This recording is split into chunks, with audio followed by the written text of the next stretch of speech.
বাইরে কাজ করে, ভাই বোনদের রক্ষা করে, শ্রমিক কৃষককে মর্যাদা দেয়, মনে রাখবেন তারাও কিন্তু আমাদের গর্ব।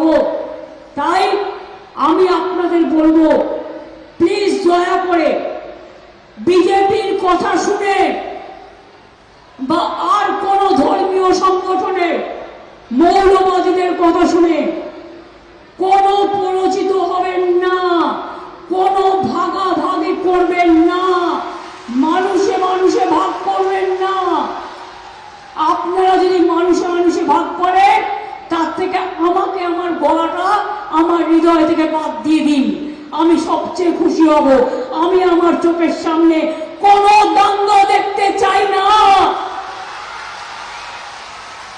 আমি দাঙ্গার বিরুদ্ধে।